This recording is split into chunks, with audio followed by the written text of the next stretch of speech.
Hi everyone, I'm Amy and this is the Booktube Newbie Tag. So it was only once I sat down to film this that I realized that most people do a Booktube Newbie Tag once they already have some kind of following, people who actually want to know things about them and want them to answer questions. I haven't even started my channel yet. I am going to do it after I film this. Basically, I gave myself 20 minutes because I have 20 minutes until my the program I'm waiting for starts on PBS. So I sat down, I had spent like 10, 15 minutes fiddling around with all the camera settings and just I kept on, changing the angle of the camera, trying to figure out like, oh, like how come like the lighting looks kind of weird, like my face looks slightly crooked. I don't know. I always look, my mouth looks slightly crooked on camera at all times. I think I just have a crooked mouth, but basically I start fixating on that and like I'm obsessed with my bangs and how they look. So I don't know. Eventually I just went, fuck it, I can't. Um, I'm never gonna get this done if I don't give myself a time limit. So it's gonna be 15 minutes. Whatever I do in 15 minutes, that's just what's gonna get uploaded.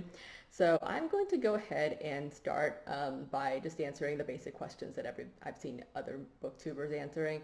It's the same basic list that everyone, you've probably seen it floating around before. So the first question is, why did you start this channel? So for me personally, I'm starting this channel because I want to learn how to make YouTube videos or just videos in general, believe it or not.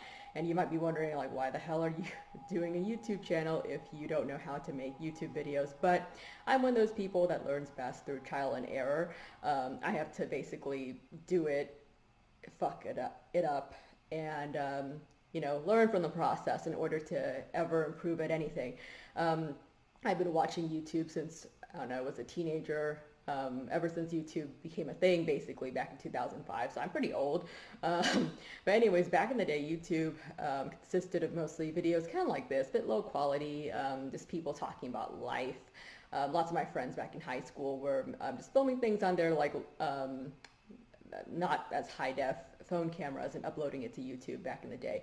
And I never really gotten to that because I'm just a very lazy person. Never wanted to learn how to upload, never wanted to edit things, never really had any interest in being on camera. So therefore I never got into it. And as a result, so actually, let me just backtrack a little bit. So I'm an academic librarian. I work in a university where I teach college students how to do research and evaluate information. Due to COVID, my university, like many other universities, I'm sure, is conducting most of our instruction online this semester. So I thought I did pretty well switching over to a virtual format. I've taught classes virtually, hosted events virtually, collaborated and networked virtually. Basically, my work hasn't really been impacted that much. By the switch to a virtual format. Like I know many people who have fared much worse than me. I've been very fortunate in that I have pretty decent, like pretty fast internet, and pretty good technology to use. So that part is fine. I'm actually like most of the classes I've taught and the events I've hosted have been live events. So synchronous, audience is right there logged in with me. I don't have much of a problem doing those, mostly because during a live event you're too busy focused on asking the questions and just kind of paying attention to what's going on in the chat room, stuff like that. So there's not as much time to focus on kind of the way you look and like, the angle of the camera, all that jazz. So it wasn't until I started getting all these grand ideas about making what I call quick and cool and visually appealing instruction vids for my faculty and students. I want to make all these videos that are like just like brief clips that people could just go on and watch and figure out how to do, how to navigate a database, what have you. It wasn't until I started wanting to do that that I realized I don't actually really know how to make or edit videos. So basically that's the main reason I'm starting this channel because like I think it's a good way to kind of experiment and learn how to do what I've seen other people doing. Like these are things where I'm like, I'm pretty sure everyone's gonna start laughing because it's probably basic knowledge. Like how do you, while I'm talking, how do I make the camera zoom in if I want to draw attention to like the expression that I'm making? Like how do I add like effects? How do I, layer in the thumbnail? Like I don't really know how to do any of that stuff. So like, that's kind of what I'm hoping to learn through through this channel. And in addition, like I like to read. I have opinions about most of the books I read. I am pretty active on Goodreads, but sometimes like just when you're writing or just typing out a reaction, you can't really convey some of the emotions or the things you feel about a book the way you would if you were talking to somebody in person, or if somebody could see your expression. Like I just think some things are just better conveyed visually. So that's another reason why I am thinking of getting into Booktube, I guess. Anyways, so the next question is, what are some fun and unique things you can bring to Booktube? I am really not sure how to answer this question because I'm pretty sure everybody can bring something different and fun and unique, just because nobody is exactly like another person on this planet. But yeah, like in terms of fun, not really sure what I can do there because this channel is kind of more of a personal thing. I think, like, if I'm to be honest, like I'm just doing it so I could, like I said, learn how to make YouTube videos and just kind of share my opinions about the things that I read. Unique, I guess. So what I haven't seen a lot of is like most of BookTube consists of very highly, like very quality, well edited videos featuring like pretty and beautiful hardcovers, everybody's bookshelves, stuff like that. Like I don't even own a bookshelf, mostly because most of my reading is in e-format. I read electronic versions of books. So I have a Kindle, I read the Kindle app on my phone, PDF, stuff like that. I'm not really a big PDF person, like more Kindle's my main thing.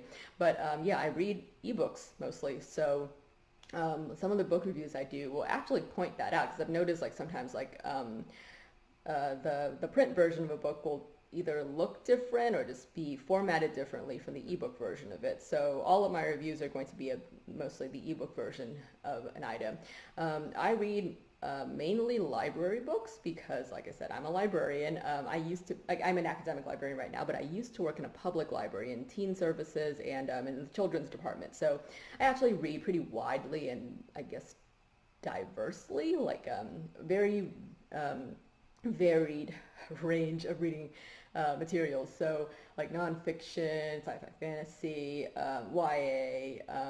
I mean, YA encompasses many different genres, but you know, like anyways, like YA, middle grade, children's. Like I read in all genres, and I'm used to making recommendations to different people with different backgrounds, just because of the nature of my work. So I guess in terms of like funny, unique things, like that's kind of what I could bring. That might be slightly different from what you've seen before. I don't know. I'm not really sure. I'm not like super familiar with everybody that's in BookTube, so I'm pretty sure there are people that have done similar stuff before that I've missed, but you know, you kind of get the gist of it. Oh, and also, I guess what I've seen a lot in BookTube is that most people are very like sweet, like very positive, vibrant. I'm kind of the opposite of that. I'm actually a really grouchy person. I don't know if you're aware of the television show Vera. It's a British murder mystery series, but I'm addicted to that show. Anyways, Vera, she's, like, I think she's in her 50s. She's unfit, just super grouchy, kind of survives on eating biscuits and drinking beer and wine, whiskey, stuff like that. So basically, like, Vera is probably who I'm going to be if I live that long.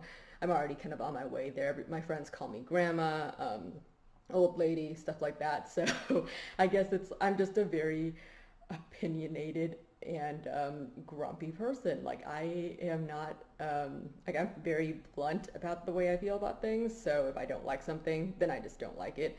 And if I like it, then I can be super enthusiastic about it. But either way, you're probably going to get a very honest opinion. So next question, what are you most excited for about this new channel? So I am actually most excited about learning how to do the things that I mentioned earlier, like adding special effects to videos and how to do proper thumbnails, how to actually create a YouTube channel, just things that I have kind of been curious about for the past, oh gosh, how long has this been? Since 2005. I can't even do math, see? um, 15 years, right? No, shoot, 25, whatever.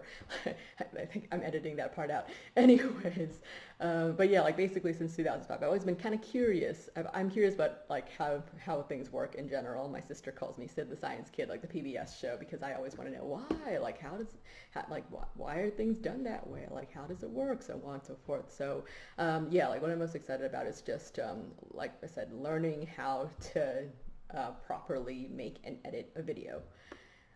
So next question, why do you love reading? So I like reading because I like to like meet new characters that are different than the people that I know in my everyday life. Not like I love the people that I know, but and interact with, but like I do like meeting characters who do extraordinary things. I like going on adventures through the eyes of all these people.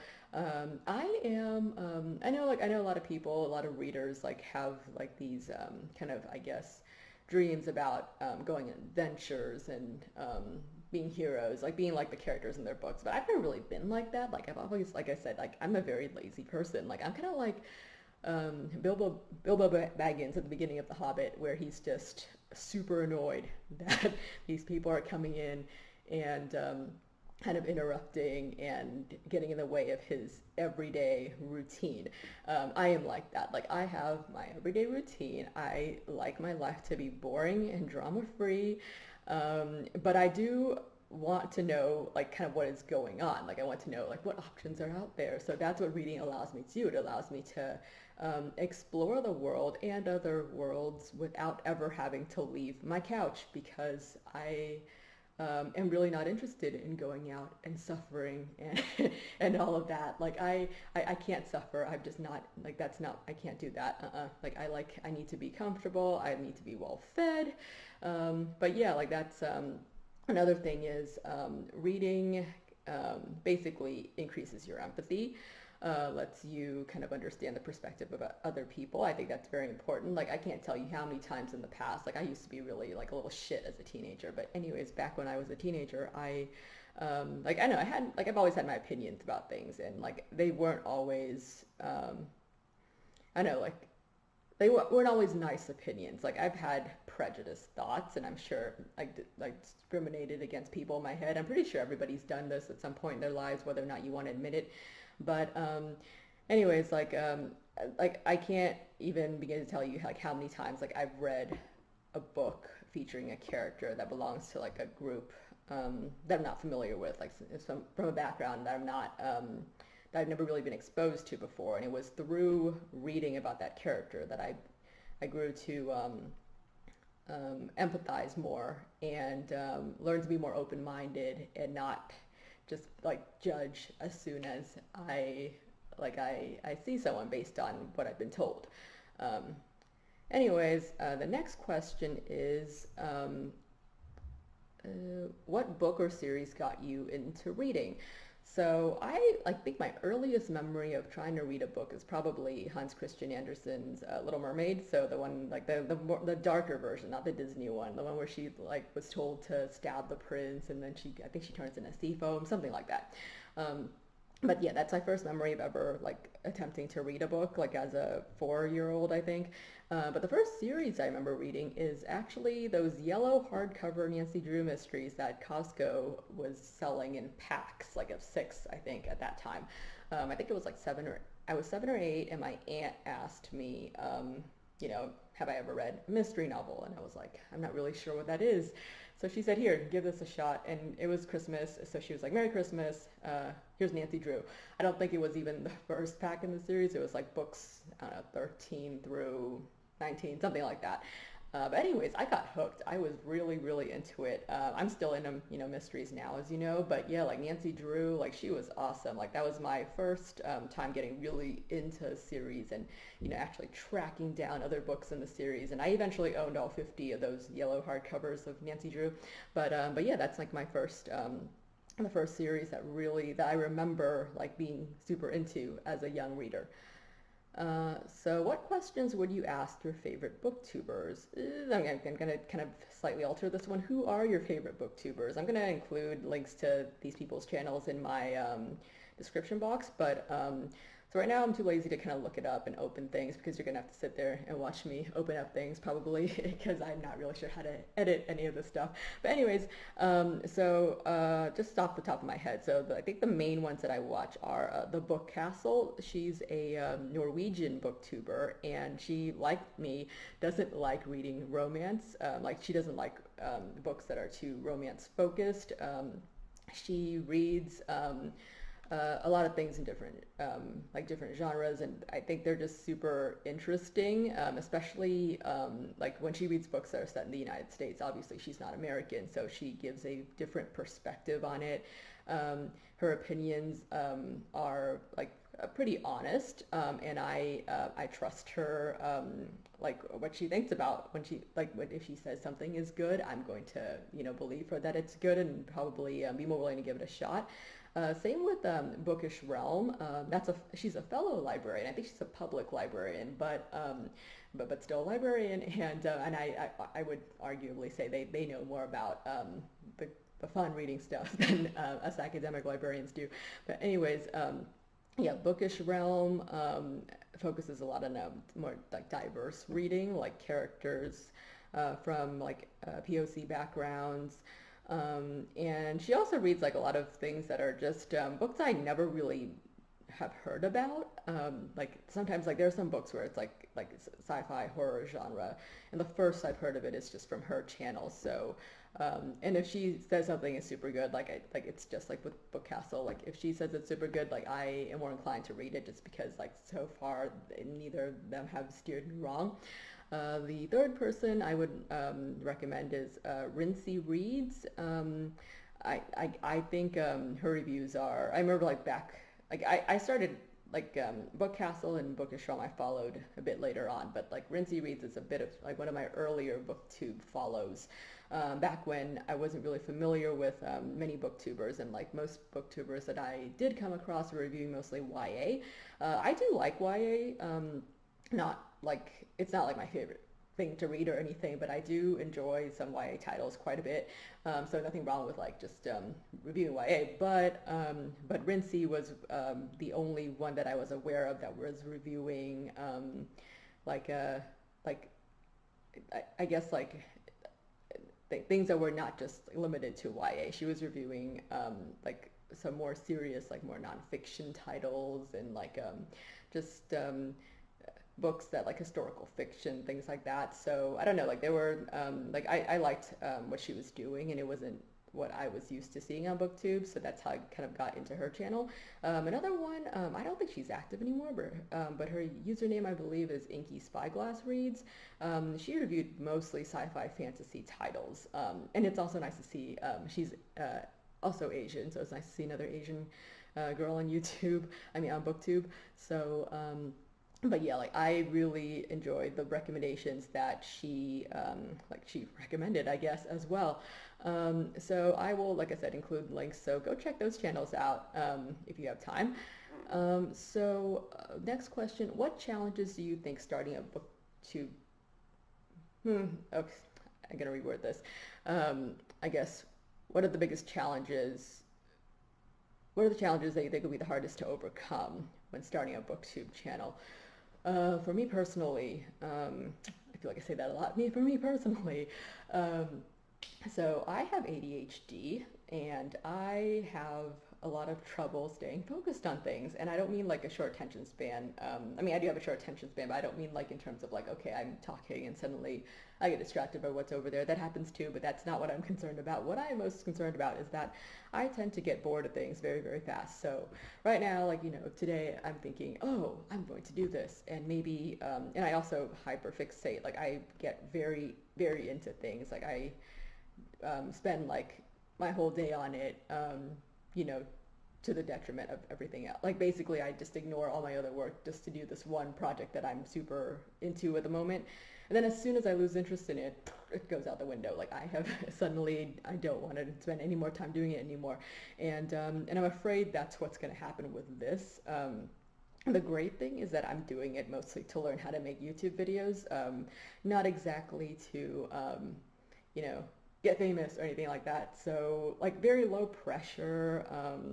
And I'm hoping that that's going to make it easier for me to just consistently upload. I'm going to set a super low bar for myself. I'm just going to upload one video a week, and it doesn't have to be anything cool. I just have to do it so I can get it done. And like I said, and maybe like now add another goal. Like I'm going to try to incorporate one new thing I've learned in each of my new videos. So maybe one will have a thumbnail, like one will have different lighting. Like, I mean, it sounds stupid, like it sounds so easy, but I don't, like I said, I don't know how to do any of this shit. So basically, that's gonna be my my challenge for myself, and that's also like I said, the hardest thing for me to overcome is just my own lack of motivation. So there you go, there you have it. So next question, when did you start reading? I actually, like I said, the first book I remember ever trying to read is Little Mermaid, but it was actually, like, I read a lot now. I probably read more than most of my friends combined even, but I wasn't, I didn't know how to read. Like, I didn't learn to read until I was 6 years old. So I remember just sitting in my class, like during silent reading at like age 5 or something like that, like kindergarten, whatever, whenever that was. But anyways, just like the teacher would say, grab a book to read. So everybody would grab books from that little the book cart, like the picture books with like just a few words in each page. And I would always grab like the storybooks because that's what I was really into. Like I enjoyed having books read to me. I liked having stories told to me. However, and I don't know what this was, like why I couldn't read, but like I always had trouble. Like I would write letters backwards, like instead of dog, I would write bog. But like, I mean, I only found this out because I found an old book notebook I wrote in when I was a little kid, and like there was a picture of a dog because I think I could always draw really well, so I would draw, like I could tell it was a picture of a dog, but underneath it said bog. And so that's how it was for me when I was a little kid, and I got made fun of a lot. Like people were just like, you can't read, like really, like it's just one word. But yeah, shit, I couldn't read. So yeah, like in a way, like I guess it was a little bit traumatizing. Like I could not freaking read, and I couldn't know, I couldn't figure out why. And it wasn't until I was I think, yeah, about like 7 that that my aunt sat me down and decided like she would teach me how to spell just to start with. And like, and she asked me, and this is an approach that I kind of think that if you're teaching kids or the students in general, like an approach that works is just to have them start with what they want to do. So she asked me, what do you want to learn to spell? Because, you know, we were learning basic words like dog and cat, and I was obviously not succeeding. And she said, like, what do you want to learn to spell? And I said, I want to learn to spell beautiful because, like, you know, and it's because I'm a vain person. I like beautiful things, you know. But anyways, that's the word I picked, and she taught me how to spell it, and I managed to learn to spell it, and something just clicked from then on. Like from that point on, I was able to spell. I was able to read, and I just sped ahead of everybody and got placed in an advanced class and so on and so forth. Like the rest is history, but I don't know, like I don't know why, like I originally couldn't read, but yeah, I started reading on my own, I guess, when I was 7. Anyways, where do you read? On this couch, actually, if you can see it in the background. Like I read on this very couch. I am an insomniac, so I've been told by my doctors in the past, like, do not do anything in your bed except for sleep, because if you associate like your bed with anything else, like just like, you know, playing games or just I guess having fun and anything like that, like something that's not restful, then like it's more likely that I won't be able to fall asleep as easily. And I mean, I still have trouble falling asleep, but like I kind of have always, like, it's basically, it's in my head now. I cannot like, I truly believe that if I do something else in bed, I will probably not be able to sleep as well in it. So I don't ever read in my bed. Like the only exception is like maybe like short fan fiction on my phone before I fall asleep, something like that. But as for books, I tend to get very involved. It's very hard for me to put a book down. So I mostly read it on the couch. And I also, like I said, I read ebooks. I read on my phone, and I read on my Kindle reader. So I read in line. I read while I'm like waiting to pick up packages, stuff like that. I read while walking around. But yeah, like if I am sedentary and not moving, then I read on my couch. And the last question, I just am suddenly aware that I don't think everybody answers all of the questions on the list. You just pick what you want to answer, but like, you know, fuck it. Like I already went through the entire list. So the last question on the list is, what kind of books do you like to read? So I mostly read science fiction and fantasy, and that includes adult as well as YA, as well as middle grade sci-fi fantasy. Doesn't really matter. I just like that kind of that genre. I mean those genres. So, but yeah, like that's what I read most of the time. But I do read kind of whatever like I feel like reading too. So like I went through like a horror novel kick like last month. Actually, it's continued into this month, but and I know it's like it was nowhere near Halloween at that time, but I just wanted to read a horror novel, so I just went started with Lovecraft's Country, just kept going. I'm still reading some horror novels right now, but yeah, like I just read whatever I kind of feel like reading. Sometimes someone mentions a book and I go like, shit, that sounds really interesting, and I just shove all the other books I'm reading aside and read that one. I'm kind of a book hoarder. That's another reason I don't have print books because I tend to, like, I clean obsessively and it gives me hives to think of my print books gathering dust because I didn't have time to dust all of them or whatever. And I don't like them taking up all the space in my apartment and me tripping over the items while I'm trying to vacuum, just stuff like that. So the fact that I can just carry like 1,000 books on my like e-reader, that's really appealing to me. So so yeah, I read like I just download all these books onto my phone or whatever I feel like reading, I read it. So anyways, I'm just going to end right there because, oh shit, it is currently past 5. My program has started on PBS. I'm going to go ahead and go do that. And thanks for joining me today. Bye.